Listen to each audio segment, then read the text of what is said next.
குருவே சரணம். உங்களுடைய இந்த தீட்சை எடுத்ததுக்கப்புறம் எனக்குள்ள நிறைய மாறுதல்கள் இறைவா. உங்களை எப்படி அழைக்கிறதுன்னு எனக்கு தெரியல. ஆனந்தத்தில் கண்ணீர் தான் வருது. ரொம்ப நன்றி. மற்றவங்களுக்கு நான் இந்த மெடிடேஷன் கொடுக்கும்போதும் நான் சிட்டிங் கொடுக்குறேன்னு சொன்னேன் இல்லையா, அந்த சிட்டிங்கும் இப்போ உங்களை தான் நான் நினச்சிட்டு இருக்கேன். அவங்கள மட்டுமே நினச்சிட்டு இருக்கேன்னா அவங்களுக்கு எல்லாருமே ரொம்ப வித்தியாசமாக உணர்றாங்க. நான் அவங்களுக்கு ஒரு ஒர்க்கும் பண்ணுறதில்ல.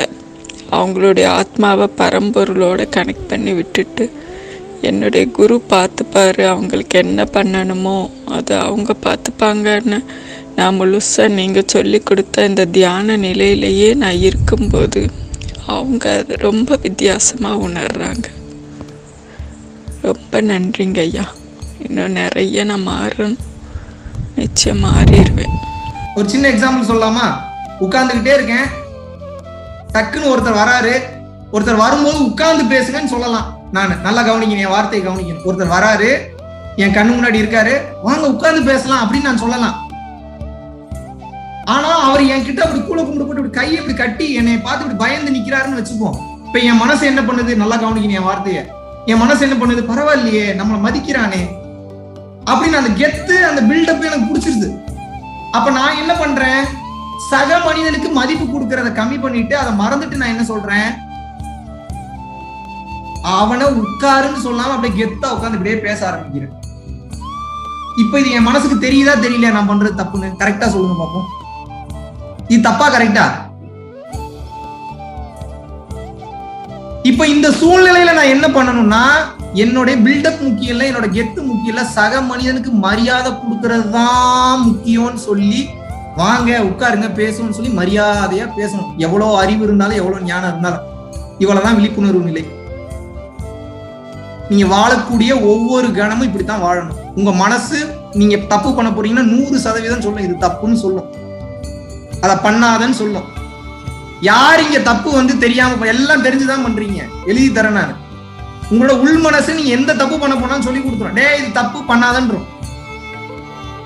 ஆனா நீங்க என்ன பண்றீங்க? அதே வேலையை தான் திருப்பி திருப்பி பண்றீங்க. அது எப்படி சரியாகும்? அப்ப நான் எப்படி இருக்கணும்? ஒவ்வொரு கணமும் விழிப்பா இருக்கணும். ஒவ்வொரு கணமும் விழிப்பா இருக்கணும். எந்த இடத்துலடா தப்பு பண்ண போறோம் நமக்கு நம்மளே வாட்ச் பண்ணிட்டு இருக்கணும், நமக்கு நம்மளே கடிவாளம் போட்டுக்கணும், நமக்கு நம்மளே விழிப்புணர்வுல பார்த்துக்கிட்டே இருக்கணும். எவன் எங்க ஆப்பு வைக்க போறான்? நமக்கு மொத்த உலகமும் ட்விஸ்ட் பண்ணும் உங்களை. எப்படி? மொத்த உலகமும் ட்விஸ்ட் பண்ணும். ஒவ்வொரு க்ஷணமும் அந்த விழிப்புணர்வு நிலையில இருக்கும். முடியுமா? நின்னுட்டீங்கன்னா முடிஞ்சு போயிட்டீங்க, அவ்வளவுதான். ஒண்ணும் கிடையாது, தாண்டி எதுவுமே கிடையாது. ஒவ்வொரு செகண்டும் ஒரு செயல் செய்யறதுக்கு முன்னாடி செயல்ல வந்தாவே ஆப்பு வருதுன்னு கன்ஃபார்ம் பண்ணிக்கணும். ஏனென்றால் செயல் என்றாலே அதுக்கு பேர் கர்மம். கர்மம்னு ஒண்ணு செஞ்சீங்கன்னா வினைன்னு ஒண்ணு வந்துடும். புரியுதா புரியல? எத்தனை பேருக்கு புரிஞ்சு? செயலுக்கு போறதுக்கு முன்னாடி அவசரப்பட்டு செயல்ல இறங்கவே கூடாது. எந்த சூழ்நிலை பட்டுலாம் செயல்ல இறங்கக்கூடாது. அது எவ்வளவு அவசரமா இருந்தாலும் பரவாயில்ல. அப்படி அந்த செயல் நாசமா போனாலும் பரவாயில்ல, இறங்கிறாதீங்க. என்ன மிஞ்சி போன ஒரு 5 to 6 செகண்ட் விழிப்புணர்வா இருக்குமா? ஒரு 6 செகண்ட் திங்க் பண்ணலாமா நம்ம இந்த வேலையை பண்ணலாமா வேணாமான்னு? அப்படி என்ன உங்களுக்கு அவசரம்? அப்படி அவசரமா பண்ணி என்னத்தை சாதிச்சிட்டீங்க? இன்னொன்னு சொல்ற, எழுதி வச்சுக்கோங்க. நீங்க அப்படி அவசரமா ஒரு வேலையை பண்றீங்கன்னு வச்சுக்கோங்க, அப்படிப்பட்ட வேலை நடக்காது. முதல்ல அப்படியே நடந்தா அது உங்களுக்கு பலன் அளிக்காது. அப்படியே பலன் அளிச்சாலும் அப்ப பணம் கொடுத்தாலும் பின்னாடி கர்மத்தை நிறைய சேர்த்து எழுதி வச்சுக்கீங்க. நடக்கும். இதுதான் சத்தியமான உண்மை. செயலில் இறங்குவதற்கு முன்னால் ஓவர் திங்கிங் போக கூடாது, பைத்தியம் பிடிச்சிடும். ஸ்மார்ட் அண்ட் ஸ்வீட்டா கொஞ்ச நேரம் திங்க் பண்ணுங்க. இந்த செயலை பண்ண போறேன், இது அவசியமா வேணாமா? எக்ஸாம்பிளுக்கு ஒருத்தன் வந்தா உட்கார்ந்து பேச வைக்கிறேன்னா உட்கார்ந்து பேச வைக்கலாம். ஆனா என்னை மதிக்கிறான்றப்ப எனக்கு திமிரு கிரியேட் ஆகுதுன்றது எனக்கே தெரியுது. நான் அதை விழிப்புணர்வா அடக்காம நான் என்ன பண்றேன்? அதை என்ஜாய் பண்ண ஆரம்பிக்கிறேன் அந்த போதையை. ஆமாவா இல்லையா? அந்த போதையை என்ஜாய் பண்ணும்போது என்ன ஆகுது? ஒரு கட்டத்துல என்னையவே என்னால கண்ட்ரோல் பண்ண முடியாது.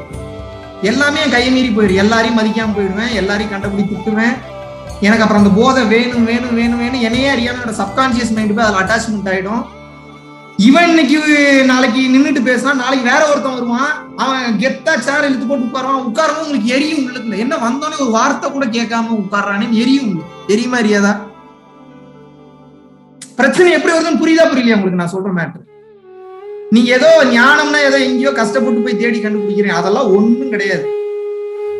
ரெண்டே மேட்டர் தான். ஞான புரிதல் என்பது, நல்லா கவனிங்க, வார்த்தையை கவனிங்க.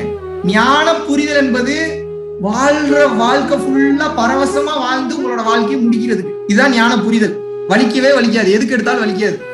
சின்ன சின்ன விஷயத்துக்குலாம் சோகப்பட்டு உட்கார்ந்துக்கிறீங்க. என்னன்னு சொல்றது? இந்த புரிதலே இல்லாத கல்வி என்ன கல்வி?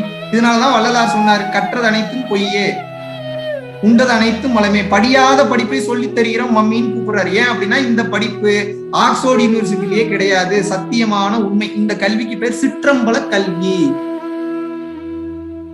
இந்த சிற்றம்பல கல்வி தெரிஞ்சிருச்சு அப்படின்னா சகல ரகசியம் புரிஞ்சிடும். ஏன்னா நல்லா புரிஞ்சுக்கங்க, வெளியிலே இருந்து பாக்குறீங்க எதுவுமே இல்லை எதுவுமே இல்லைன்னு. வீடு கட்டலாம்னு போகும்போது பூமி அஸ்திவாரம் தோன்றீங்க, ஒரு புதையல் ஒண்ணு கிடைக்குது. ஆஹா என்னடா வெறும் காலி இடம்னு பார்த்தா புதையல் இருக்குன்னு ஓபன் பண்ணா உள்ள ஃபுல்லா தங்க காசு. தங்க காசுக்குள்ள வந்து பார்த்தா வைடூரியம் இருக்கு, வைரம் இருக்கு. இந்த மாதிரி இந்த ஆன்மீகன்றது வெளியில இருந்து பாத்தீங்கன்னா ஒரு மண்ணாங்கட்டியும் தெரியாது. டீப்பா உள்ள போக போக போக போகதான் சகல ரகசியமும் கொஞ்சம் கொஞ்சமா புரிய வரும். எத்தனை பேருக்கு? அதுக்கு என்ன பண்ணணும்? முதல்ல உள்ள இறங்கணும். இறங்காமே இருந்தீங்கன்னா எத்தனை வருஷமா நீங்க பயிற்சி பண்ணிட்டே இருப்பீங்க, இல்ல வந்து வெளியிலேயே தேடி இருப்பீங்க. நல்லா புரிஞ்சுக்கீங்க, நீங்க தப்பான பயிற்சியே பண்ணாலும் உங்களுடைய வைராகியன்ற ஒண்ணு இருக்கு, உண்மையான தேடல்ன்ற ஒண்ணு இருக்குன்னா தப்பான பயிற்சி கரெக்டான பயிற்சியா மாறிடும். எப்படி மாறும் தெரியுமா? சொல்லட்டுமா? பல சித்தர்கள் பஞ்சபூதங்களின் ரூபத்துல சுத்திட்டு இருக்காங்க.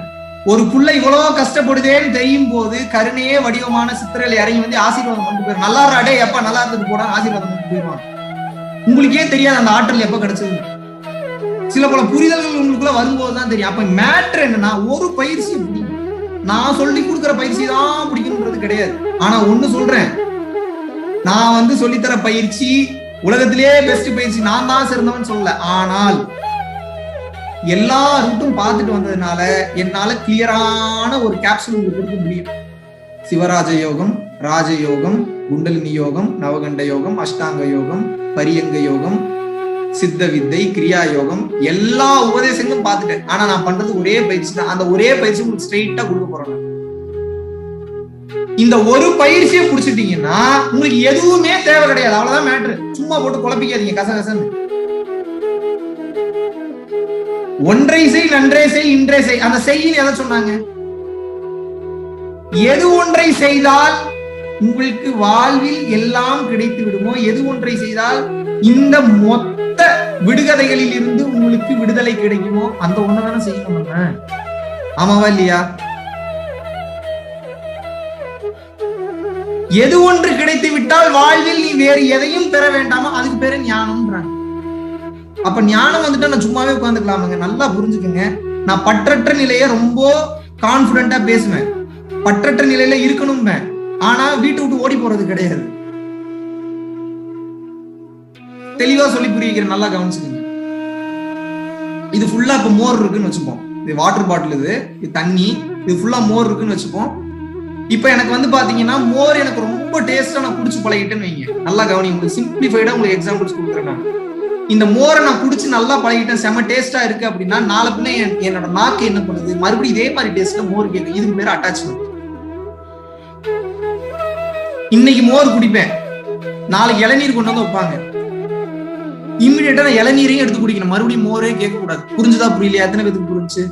இதுக்கு பேர் தான் பற்றற்ற நிலை.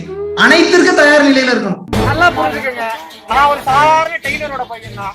அப்படி இருக்கிறப்ப நானும் வாழ்க்கையில 2.5 வருஷத்துக்கு முன்னாடி படாத கஷ்டம்லாம் பண்ணிட்டேன். ஓடி ஓடி ஓடி அந்த ஜோதியை நாடி நாடி நாடி நாடி நாட்களும் கழிந்து போய் பழமொழியவே தப்பா புரிஞ்சுக்கிட்டு இருக்கீங்க. வலது கைக்கு கொடுக்கும் போது இடது கைக்கு தெரியக்கூடாதுன்னு என்ன பண்ணணும்னா அவ்வளவு கொடுக்கணும், இடையில அவ்வளவு மேட்ரு மறைக்கணும். உங்களுக்கு கொடுக்கும் போது ஏன் அவ்வளவு நீங்க கொடுக்கும் போதுதான் வலது கைக்கு கொடுக்கும் போது இடது கைக்கு தெரியும்.